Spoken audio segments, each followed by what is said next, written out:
Sem condições de resistir em Brasília, Jango parte para Porto Alegre, onde existe uma resistência organizada pelo Terceiro Exército. O Tancredo, naquela saída, diz assim: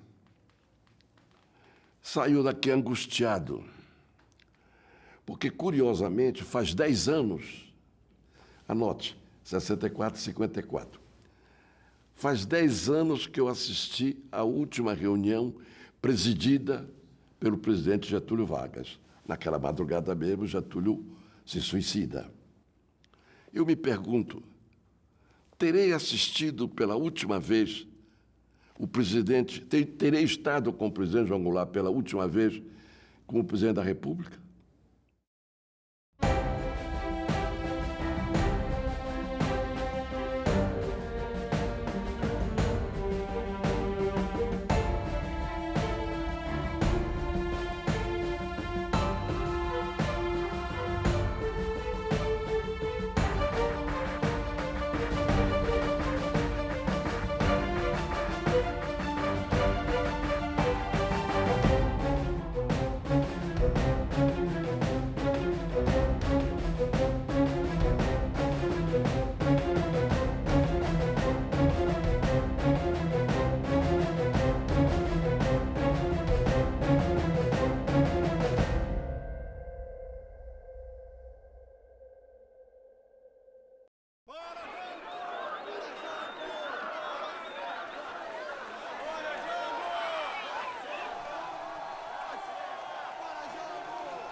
Nós não sabíamos de nada em Brasília. Para todos os efeitos, estava tudo sob controle. E eu tentava falar com a minha mãe por telefone, que era uma coisa assim...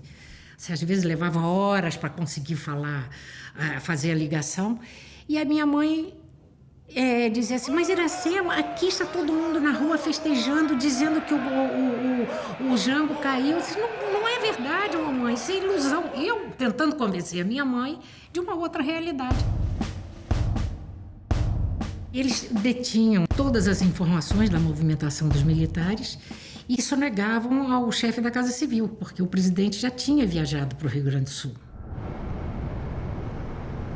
Eu era consultor-geral da República e Darcy era o chefe da Casa Civil. Quando aí por volta de 00:30, mais ou menos, 00:20, do Hotel de Andrade, deputado federal e líder do governo no Congresso Nacional, ele chega no Palácio do Planalto, se depara primeiro comigo e me diz, Valdir, eu vim aqui para conversar com o Darcy e com você. Esse pessoal vai dar o golpe. E aí botei um papel na nossa maquinazinha de datilografia, né? E bati. O senhor presidente me incumbiu de comunicar a vossas excelências que ele acabou de deixar Brasília e se dirigiu ao Rio Grande do Sul, dentro do território nacional, para assumir no Terceiro Exército, assumir com o general comandante do Terceiro Exército o comando das forças armadas do país, como é do seu dever constitucional, inscrito no artigo tal da Constituição, o presidente da República é o comandante supremo das Forças Armadas, e para manter a democracia, manter as instituições democráticas do país, manter as aspirações de construirmos uma sociedade decente, melhor, etc, etc. Uma coisa curta.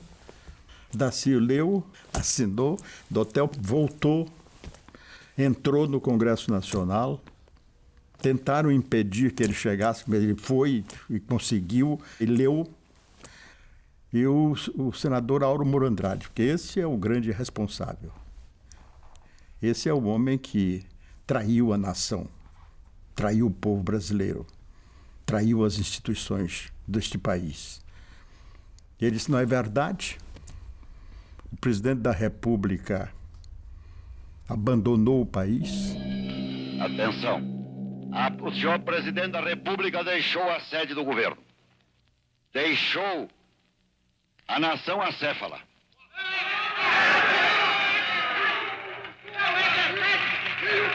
Numa hora gravíssima da vida brasileira, em que é mister que o chefe de Estado permaneça à frente do seu governo. Abandonou o governo. E esta comunicação faço ao Congresso Nacional. Esta cefalia configura a necessidade do Congresso Nacional como poder civil imediatamente tomar a atitude que lhe cabe nos termos da Constituição brasileira. Para o fim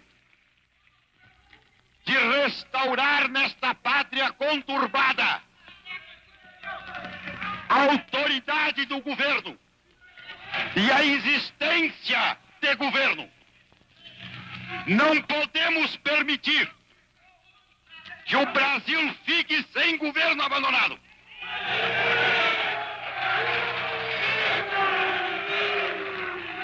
Há sob a nossa responsabilidade a população do Brasil, o povo, a ordem. Assim sendo, declaro vaga a presidência da República.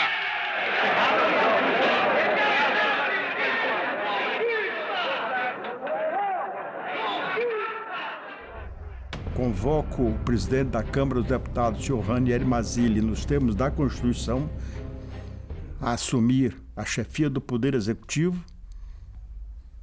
Está encerrada a sessão. E apagou os microfones. O Tancredo Neves, que estava sentado ao meu lado na primeira fila, levanta-se com aquele tamanho que não era dos mais altos e grita: canalha! Canalha! A gente consegue ouvir até a voz do Tancredo no plenário. Seu filho, e conclui, você é um traidor da democracia.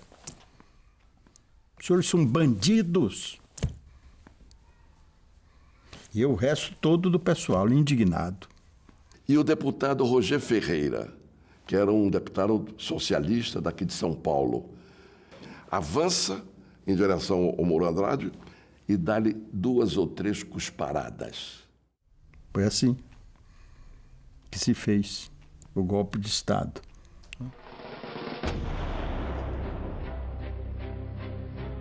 Eu e Darcy, que estávamos na Casa Militar, nós vimos o pessoal vindo todo de lá, ali pela Praça dos Três Poderes. Eles estavam inicialmente tentando um impeachment, que era um impeachment absolutamente ilegal. No determinado instante, nem impeachment. Foi a declaração de vacância, declaro vaga à presidência da República, que não existe em Constituição nenhuma, de país nenhum. É o golpe bruto, cínico do golpe de Estado. Naquela noite eu aprendi como os símbolos do poder caem rápido. Os símbolos do poder caem como folha seca.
Às 13h58, chegou a Porto Alegre o presidente João Goulart, rumou para a residência do comandante do Terceiro Exército. Sua Excelência decidiu, por minha sugestão, fazer um pequeno repouso.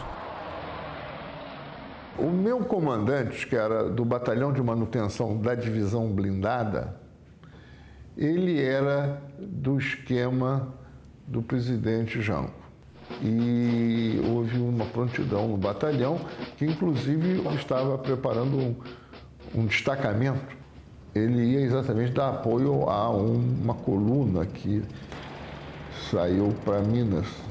Mas naquela mesma noite o coronel reuniu os oficiais e, muito contrafeito visivelmente, disse: olha, o presidente Jango deixou Brasília e o Congresso designou como presidente da República o presidente da Câmara, deputado Ranieri Mazzilli.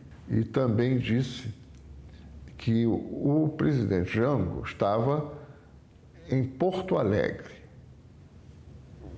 Quando o coronel falou isso, eu pedi a palavra, disse: dá licença, coisa. Eu tenho uma observação. Se o senhor diz que o presidente da República está em Porto Alegre, ele permanece no cargo. Ele não se ausentou, só se saísse do país. Então, ele é o presidente. Então, nós devemos a nossa lealdade constitucional, etc., ao presidente Jango. E, nesse momento, o coronel procurou desfazer aquilo, não deixou render nada, nenhuma outra observação, e pediu para eu falar com ele. Eu fui falar com ele e ele me disse: olha, você me faz uma dessa na reunião de todo mundo, eu tenho que... simbolicamente me desarmou, me tirou do comando lá do pelotão. Em seguida, pouco tempo depois, ele me chamou de novo, dizendo que me deu a entender que talvez houvesse uma resistência, alguma coisa, mas não houve. Às 8h, recebo convocação do presidente. Reunimos-nos, os generais, o deputado Leonel Brizola com o presidente, no aposento que a ele estava destinado. Neste momento, afirmei ao presidente que considerava a situação favorável a uma resistência e que pedira, entretanto, aos meus demais camaradas generais que, com integral franqueza, lhes expusessem as suas impressões pessoais. O general Floriano Machado foi o primeiro a tomar a palavra e disse ao presidente que julgava uma aventura qualquer resistência, pois que no Rio Grande do Sul não dispunhamos de meios suficientes e no resto do país a situação estava completamente controlada pelas forças revoltadas. Exortou Sua Excelência a não se lançar nessa luta, lembrando que o presidente era moço, tinha diante de si um grande futuro político. Falou depois o general Saraiva, que também se externou pessimista quanto à possibilidade de resistência. O presidente ainda indagou ao general Saraiva sobre a tropa de São Borja, ao que este respondeu estar ainda fiel, mas não representava o suficiente para uma resistência eficiente. O general Otomar se pronunciou também pela impossibilidade de resistência, dada a carência de meios. Finalmente, coube-me a palavra. Afirmei ao presidente que discordava inteiramente dos meus camaradas. Julgava que dispunhamos de meios suficientes para iniciar uma resistência. As guarnições de Porto Alegre, São Leopoldo e Vacaria estavam fiéis e, possivelmente, no resto do estado, poderíamos contar com outras unidades. A Brigada Militar, mediante decreto, se colocaria sob nosso comando. Ademais, dispunhamos de 20.000 armas e cerca de 6 milhões de tiros, o que nos possibilitaria mobilizar muitas unidades. Perguntei neste momento para o deputado Brizola em quanto tempo seria possível colocar à minha disposição 5.000 homens. Respondeu o deputado: em 6 horas lhe entregarei 5.000 homens. Além disso, acrescentei, Vossa Excelência é um homem do povo. Nossa resistência aqui levantará a opinião pública no resto do país e se tornará incontrastável. O deputado Brizola, incisivo, acrescentou: organize aqui o seu governo, presidente. Nomeie o general Ladário ministro da Guerra e, quanto a mim, só desejo que me entregue a pasta da Justiça. Vamos resistir, insistiu. Continuei com a palavra para dizer: presidente, devo finalmente afirmar-lhe que minha mentalidade de soldado é de que, enquanto se dispõe de um punhado de homens, se resiste, até esperar que a vitória se conquiste por milagre. O presidente João Goulart já tinha sua decisão tomada e atalhou. Agradeço sua lealdade, general Ladário. Não desejo derramamento de sangue em defesa de meu mandato. Seguirei para algum lugar no país onde aguardarei os acontecimentos. Não renunciarei, entretanto. Mande tomar as providências para me dirigir ao aeroporto. Neste momento, dei por encerradas as minhas funções de comando do Terceiro Exército. Nada mais havia a fazer. Determinei as providências para a partida do presidente João Goulart e fui tomar café. Eram, então, 10 horas. Quando o Jango resolveu que não resistiria, o último palavra, o Jango me pegou pelo braço e disse: Wilson, vem cá, eu não sou revolucionário. Revolucionário é o Brizola. Às 11h30, Sua Excelência, acompanhado do general Assis Brasil, deixa Porto Alegre em avião rumo ao interior do país. Quando fui a Brasília, em 1984, para liberar o filme Jango, preso na censura ainda na ditadura militar, travei contato com o comandante do avião. O comandante Guerra me contou que foi ele, o piloto do avião, que transportou Jango de Porto Alegre para São Borja. Quando chegaram em São Borja, o comandante Guerra disse estar à disposição para ir aonde quisesse, pois assim fora instruído a agir pelo comando militar, fiel a Jango. Num gesto digno, ele agradeceu, mas determinou que o comandante retornasse imediatamente para Porto Alegre, pois aguardaria na sua fazenda em São Borja até que se desse posse a um novo presidente e que ficasse configurado o golpe de Estado que o depôs. Só então sairia do Brasil por seus próprios meios. Sempre quis fazer um filme onde pudesse contar essa história. Silvio Tendler. No dia do golpe e durante a prisão, a gente ficava esperando que, afinal, surgissem os militares da cúpula, os militares do Jango, e nada, quer dizer, cadê essa equipe tão fiel aos ideais, né, de reforma, aos ideais menos austeros? Cadê? A gente ficava esperando, não aconteceu nunca. Em 64, poderíamos ter militarmente resistido ao golpe em condições muito melhores do que aquelas que resistiam em 61. Toda a estrutura militar tinha uma linha de comando absolutamente ligada ao conceito da legalidade. Nós tínhamos militares ideologicamente de esquerda ligados ao Partido Comunista em posições-chave. Apesar da surpresa, apesar do desgaste que já vinha sofrendo o governo, se o presidente João Goulart decidisse resistir, decidisse contra-atacar, ele dispunha ainda de tropas, ele dispunha de elementos aqui no Rio para, inclusive, ocupar o Palácio Guanabara, onde estava o Lacerda conspirando, ele talvez tivesse ganho aquela parada, ou pelo menos estabelecido uma luta mais prolongada. Estava no Palácio, eu fui para Brasília, falei com o Darcy temos que resistir. Ele também achando que tinha, mas não tinha condições. Era tolice minha, porque não tinha o que resistir. Se resistisse àquela altura, ia ser um flagelo. Um começava a fuzilar e fuzilavam logo todos. Esse foi erro meu.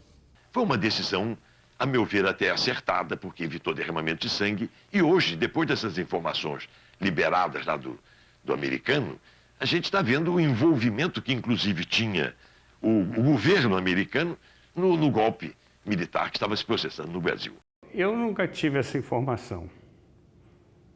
Eu acho que isso também foi usado muito para justificar a omissão de quem deveria lutar pela democracia e pela liberdade naquela ocasião. E se tivéssemos que ensinar golpe, o Brasil tinha muito mais know-how do que os americanos. Naquela ocasião também havia uma armação em Minas Gerais perigosa, muito perigosa. Era um secretariado com figura e com aparência de ministério. E, portanto, sugerindo a ideia de que Minas pudesse ser, né, o centro, digamos assim, da criação do novo governo. A minha função, que era de ministro sem pasta, nós três, Milton Campos, Zé Maria de Alckmin e eu, fomos nomeados secretários sem pasta. E a minha função de secretário sem pasta era a obtenção de um eventual apoio internacional para o reconhecimento da nossa condição de beligerância, caso as condições efetivas do movimento que se preparava chegassem até esse ponto. O reconhecimento de beligerância, como você sabe bem, importa no fornecimento de elementos capazes de auxiliar o movimento político que está em andamento. Não foi necessário. E mais, que se fosse deflagrada a guerra civil, os Estados Unidos ocupariam Pernambuco, militarmente. Na cidade do Recife existiam 17 cônsules norte-americanos, todos agentes da CIA. Era a cidade que mais cônsules tinha no mundo. 17 cônsules, só aqui no Recife. Ainda na madrugada do dia 1º para o dia 2, o presidente dos Estados Unidos já reconhecia a legitimidade e a legalidade do governo novo, do governo da ditadura. O João Goulart não tinha propriamente um lado aventureiro, digamos assim, impulsivo. Não, ele era um homem reflexivo, com uma visão madura das coisas. Darcy Ribeiro, em seu livro publicado em 1997, intitulado Confissões, escreve: muitos diziam e dizem que Jango queria dar o golpe do continuismo para permanecer na presidência. Outros diziam e dizem que ele era candidatíssimo à reeleição. Meu testemunho é que nunca percebi nenhum desses pendores nele. Senti, muitas vezes, foi o seu enfado com o exercício do poder. Eu acho que o presidente teve um gesto de absoluta grandeza pessoal. Não tinha a menor condição de resistência afetiva. E ele disse com todas as letras: eu me recuso a aceitar a hipótese de que o meu mandato seja defendido à custa do sangue do povo brasileiro. Não aceito. Essa personalidade do João Goulart, ela é muito injustiçada, né? Muito injustiçada. A história tem que fazer correção disto. Tem que, ao contrário, situá-lo numa posição, inclusive, de uma grande e cuidadosa condução, né, do processo democrático dentro do nosso país.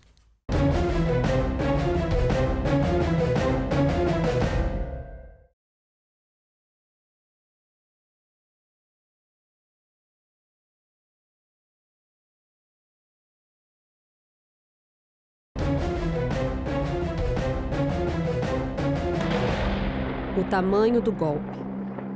Quando você vive dentro de uma ditadura, dentro das Forças Armadas, dois segmentos vão se destacar. Os que servem aos tiranos com seus métodos de opressão e tortura, e os que vão construir as suas carreiras nas trincheiras da liberdade. Aquela coisa, você pega aqueles militares da vila militar, e um é de direita, o outro é completamente ignorante, o outro tem horror de homossexuais, cada um tem a sua maneira de ser, mas no domingo, debaixo da mangueira que tem ali na frente da vila, naquele churrasco, aquele churrasco rolando, as esposas tomando conta das farofas e das saladas e etc., o ambiente é impressionante, é um ambiente de camaradagem, de risada, de todo mundo junto. É La Joyeuse Famille Militaire. Eu passei a minha infância morando dentro de bases aéreas cercadas por soldados e muros ou cerca de arame farpado, sem que nenhuma ameaça jamais pudesse ter chegado perto da gente. Ou seja, eles vivem numa comunidade, entendeu? Os militares, eles vivem numa comunidade que é totalmente separada do resto do mundo e protegida do resto do mundo. Eu, quando menino, me lembro que passeava no carro oficial da base aérea de Belo Horizonte, que era um Aeroíris preto, e eu nutria um certo assim, coisa de criança, né? Desculpa eu falar com tanta sinceridade, mas eu nutria uma certa coisa em relação a eles que viviam lá fora, sabe? Por quê? Porque a gente era especial, nós tínhamos um ônibus especial que nos levava para os nossos colégios, entendeu? Nós tínhamos cinema de graça, nós tínhamos, entendeu? Enfim, a vida militar, nós tínhamos o cassino dos oficiais para tomar sorvete no domingo a preços subsidiados, percebe? Quem é, então, esse cidadão que se declara revoltoso e que, ao mesmo tempo, pouco depois do golpe, começa a se afastar do golpe, começa a desenvolver uma consciência crítica acerca do dever dos militares em sociedade, começa a desenvolver uma consciência crítica de esquerda, diga-se de passagem. Por quê? Por que essa contradição? Eu creio que ele fez isso devido a uma formação profunda dele. Não porque tivesse alguma identidade com a direita militar, que nunca teve, mas porque tinha, sim, desde a sua experiência, recém-formado na escola da aeronáutica, em plena Segunda Guerra Mundial, tendo vivido como segundo-tenente recém-formado 43 e alta, a fundação da Cortina de Ferro, eu acho que ele tinha em mente a defesa de valores democráticos ocidentais. Ele fazia parte, sim, dessa joyeuse famille e foi defender os seus valores quando viu que esses valores podiam estar ameaçados pelo movimento do Jango, pelo movimento das ligas camponesas, como eu já falei, pelo movimento de então, entendeu? Mas muito rapidamente ele percebeu que isso era um equívoco, muito rapidamente. A ditadura militar, ela não está incluída no golpe de 64. São duas coisas. A ditadura é uma decorrência de como os fatos foram evoluindo. Tanto que as eleições ficam marcadas para 65, JK 65, as eleições presidenciais estão marcadas, depois estão adiadas. E só depois são canceladas. Se achava que o golpe vinha apenas para garantir a eleição de 65. Tanto que Juscelino e todo o PSD, à exceção de Tancredo Neves, sempre ele, votaram em Castelo Branco para presidente. Qual é o seu compromisso com o calendário eleitoral? O Juscelino pergunta ao Castelo isso. O Castelo vira-se para ele e diz: isso é ponto de honra do meu programa. Eleição em 65 marcada. O Juscelino, então, suavizava essa eleição de 65 para voltar ao poder, declarou apoio ao Castelo Branco e o PSD todo seguiu o Juscelino e votou no Castelo.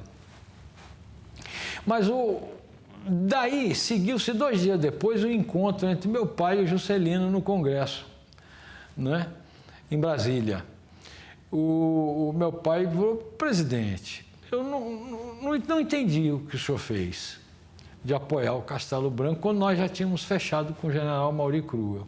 Porque era o que mais intensamente estava negociando com o Jango para que não houvesse o golpe de 64. Aí o Juscelino falou algumas coisas, desdenhou um pouco o que o papai tinha dito. E o papai falou: olha, presidente, qualquer mandato aqui nessa casa, de senador ou de deputado, está à venda. Pode ser vendida por qualquer preço. O único mandato que não tem preço aqui dentro é o do senhor, que é um mandato de presidente da República. O senhor é uma pedra no caminho desses militares. E será cassado, provavelmente, antes de mim. Dito e feito, 30 dias depois, o Juscelino foi cassado e o papai ainda levou mais 15 dias para ser cassado. Em minha interpretação, ocorreram 2 golpes em 64. O primeiro golpe foi um golpe típico latino-americano. Algumas forças civis apoiando um movimento militar que surgiu lá em Minas Gerais e que realmente, seus aspectos exteriores, era realmente o que nós conhecemos da história da América Latina. Agora, no curso daquele golpe, houve o outro, deu-se o outro, por dentro. Este foi o que ficou e acabou expelindo todos os personagens, civis e militares, que participaram do primeiro. Este foi o que permaneceu, foi este que construiu, nesse tempo, um núcleo militar e um sistema econômico. Até então, se esperava, ou todos estavam iludidos, de que o golpe de 64 seria mais um golpe latino-americano, que o presidente iria para São Borja, ficaria lá 2 ou 3 ou 4 anos e voltaria à política, como aconteceu com Getúlio e outros golpes do país. Só que o de 64 era diferente, era a Guerra Fria, eram os grandes interesses e havia uma efervescência nacionalista, popular, brasileira, muito grande no Brasil. Mas, de resto, havia uma efervescência muito grande na América Latina. E os grupos internacionais não permitiam que as nações fizessem sua independência. Então, o golpe de 64 foi um golpe para valer, para desestruturar a alma da nacionalidade latino-americana. A violência começou nos primeiros momentos do golpe de Estado, ao contrário do que afirmam os militares golpistas.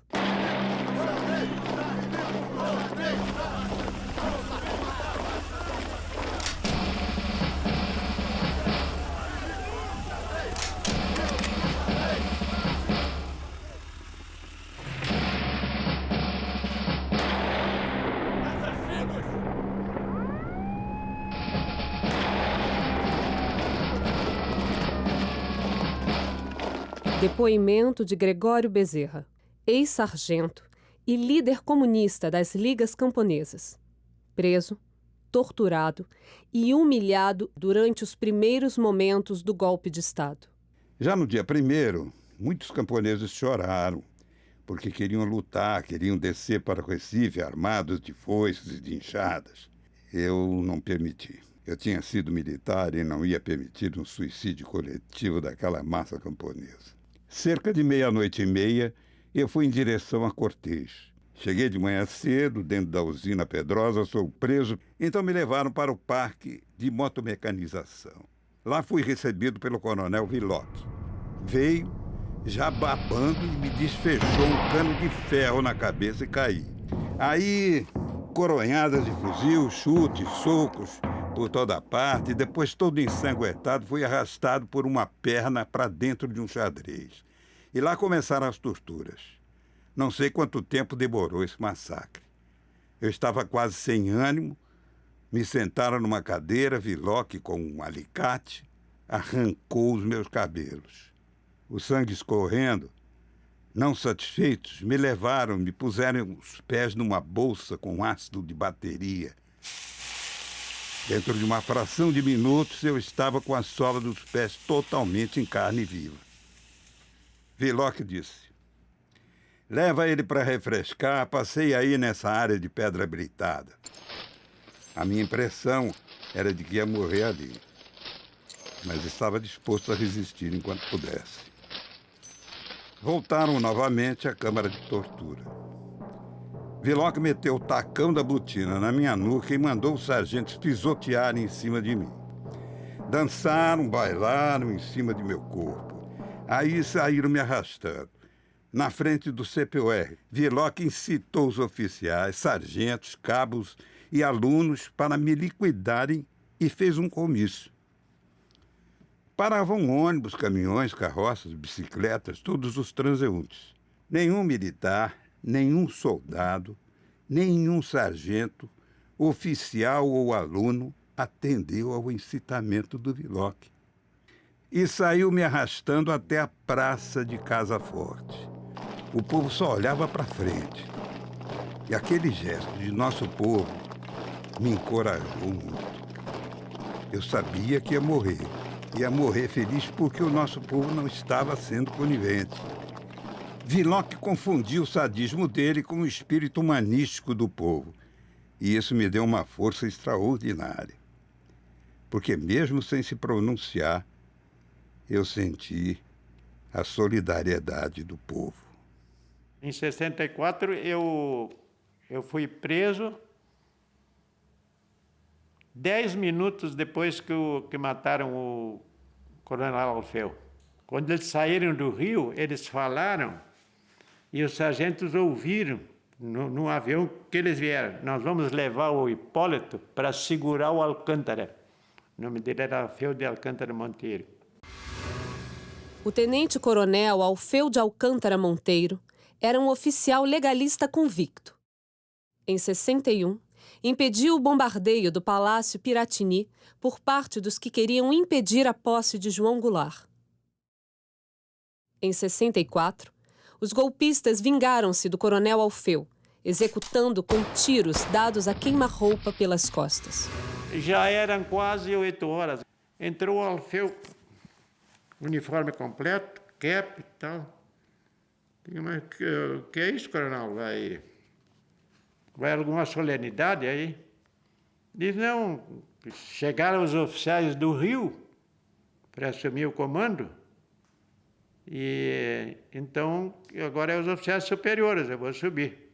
O gabinete estava semi-aberto, o Hipólito estava na frente e ele atirou no Alfeu, naquela situação.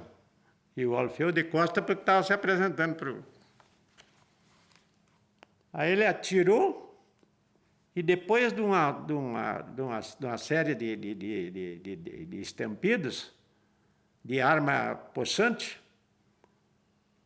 2 tiros que eram do revólver 32 Alfeu. Que eu reconstituí desta forma pelo ouvido. Mas foi ali. Às 8h45 me encontrava no gabinete do senhor ministro. O ministro Costa e Silva me recebeu com um abraço, dizendo: aqui não estão um ministro e um general, e sim o clarinete e o baixo do colégio militar. Houve quem quisesse que eu te prendesse. Eu respondi que um homem da tua dignidade não se prende. O general Costa e Silva e eu ficamos, na verdade, muito emocionados.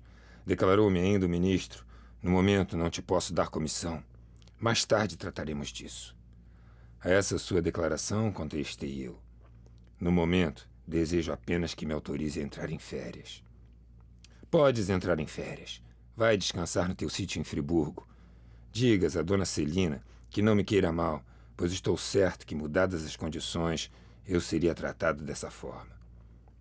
Saí do gabinete do ministro Costa e Silva emocionado pelo tratamento que me dispensara, e ao chegar em casa relatei o acontecido à minha mulher e lhe sugeri que telefonasse a dona Yolanda, esposa do meu velho camarada e amigo, o general Costa e Silva, agradecendo a forma carinhosa com que fora recebido. No dia 6 de abril, às 7h, ao sintonizar meu rádio para o grande jornal Tupi, qual não foi a minha surpresa quando ouvi meu nome encabeçando a lista de expurgo nas Forças Armadas. Estava consumada para mim a grande traição de que fui uma das vítimas. Confesso que não senti revolta. Senti sim que essa transferência para a reserva constituía muito mais um agravo ao exército e à nação. Sancionava-se e penalizava-se um general que nada mais fizera do que cumprir seu dever de soldado e de cidadão. Ninguém pode nem deve ser juiz em causa própria. A história nos julgará a todos. E antes que ela o faça, certamente fará esse povo consciente de sua soberania e de seus direitos.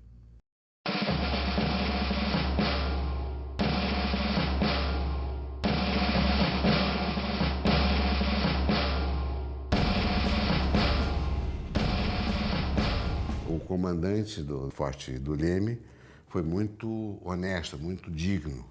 Com meu pai, colocou ele num quarto tranquilo, não esperava ele para almoçar e para jantar na hora da refeição, não passou pelas vicissitudes que o general Assis Brasil e o próprio Zerbini passaram no Forte Copacabana, que ficaram presos numa sala sem luz, enfim, com direito a 1 hora de passeio por dia, né? A ponto de o general Assis Brasil quebrar uma garrafa e atacar um dos guardas.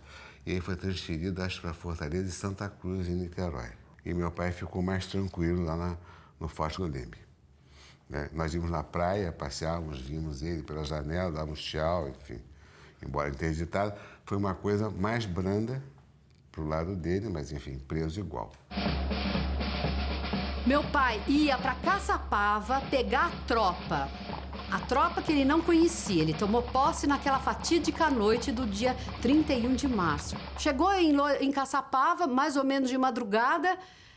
O coronel se apresentou, eles se conheciam da Revolução de 32, tinham lutado juntos, prometeu lealdade.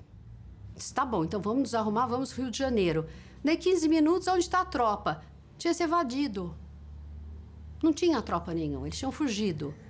Daí ele disse, o que eu faço? Mesmo sozinho eu vou pro Rio de Janeiro. Chegou no Rio de Janeiro, ele foi se apresentar, entregar que ele estava armado ainda e sumiu. Passou assim pouco tempo, ligaram, dizendo, Dona Terezinha, seu marido está detido no Forte Copacabana. Quando eu soube que o general tinha sido preso, eu fui com a minha filha e meu filho. Chegou lá, tinha um cafajeste de um coronel que chamava-se Coronel Montanha. Era um horror. Ele me desacatou, esse homem. Acho que ele esqueceu quem ele era, do barro que ele era feito, e ele me disse, o que a senhora veio fazer aqui? Uma cara ao var, sabe? Eu digo, eu vim visitar meu marido que está preso, com as 2 crianças pela mão. Então ele veio andando, veio chegando, próximo, sabe quando um homem vai beijar uma mulher? Ele vinha, eu pensei, se ele der mais um passo, eu largo a mão. Eu tinha um anel muito grande, que era uma água marinha muito bonita, eu digo, eu rasgo o rosto dele com esse anel. Mas eu acho que ele percebeu, sabe? Então ele olhou para mim com muita raiva e disse, capitão, leve esta mulher, diz ela que o marido dela está preso aqui. Daí eu subi com as crianças, o general ficou muito sensibilizado. Imagine que eu fui recebida na cela que o general estava. Nesta cela, ao lado, tinha vassoura, negócio de varrer, mas aquilo me deu tanto ódio. Eu sentei o pé naquele balde, joguei tudo, joguei Digo, vocês não têm compostura. Como é que vocês prendem um general num tugúrio desses?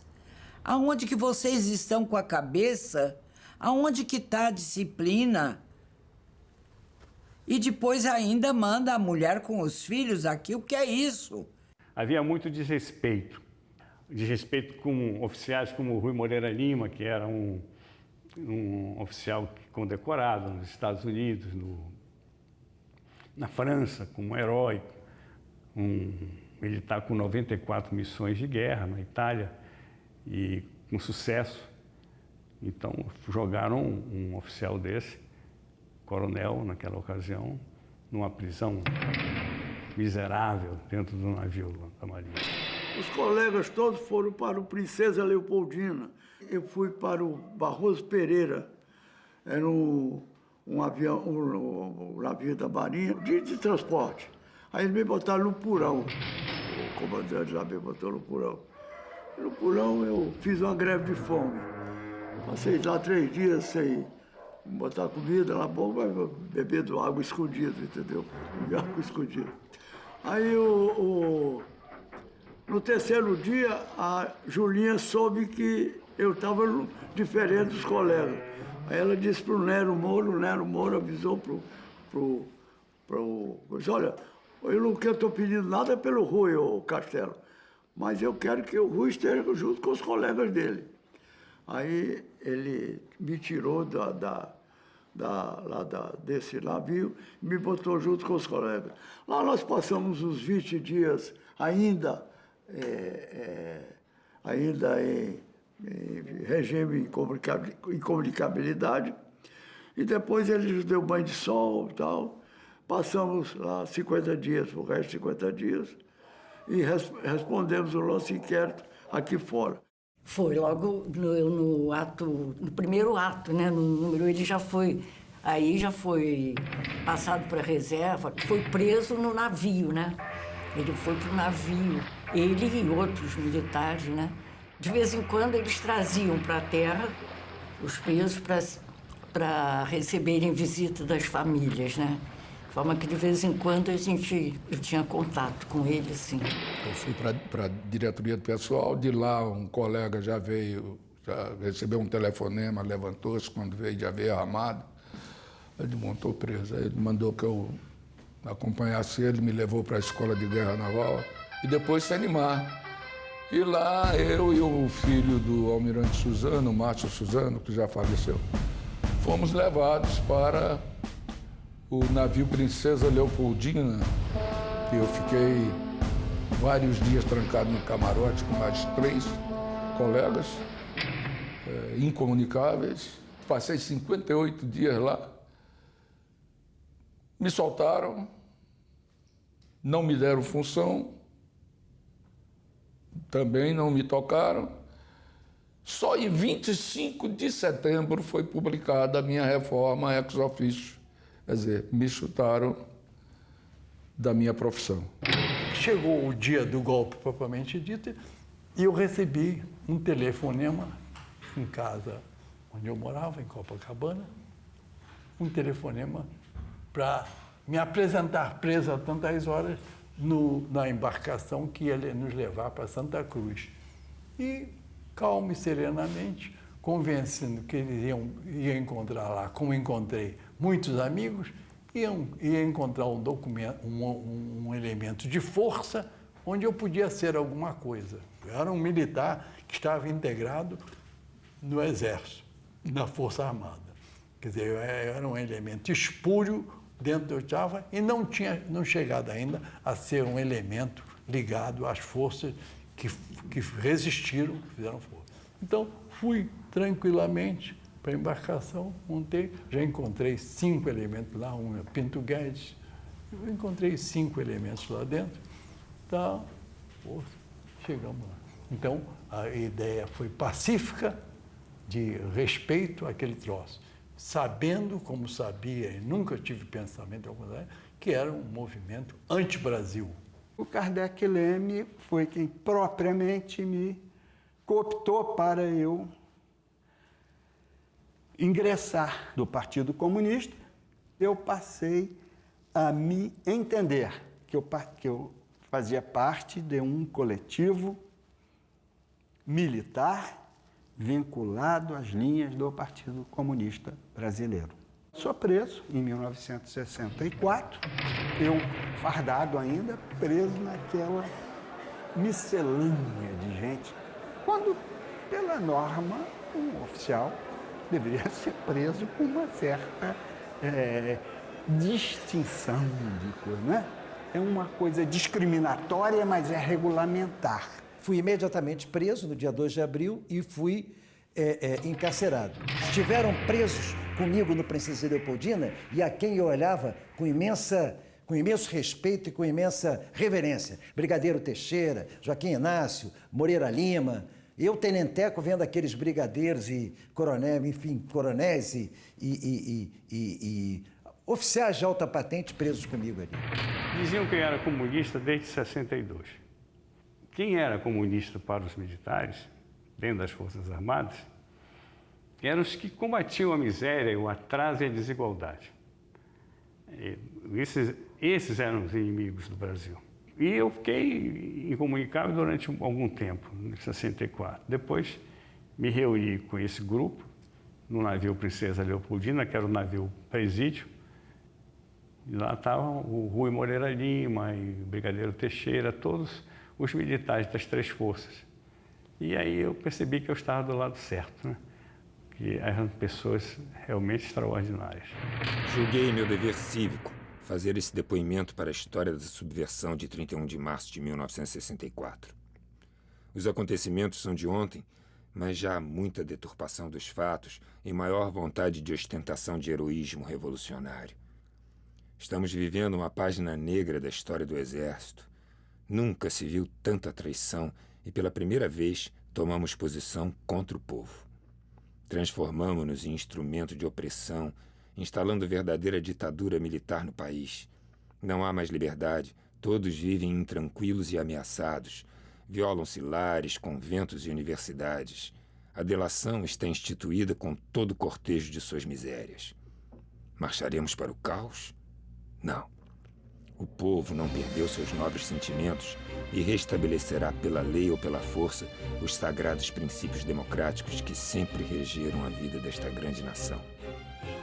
General Ladário Pereira Teles.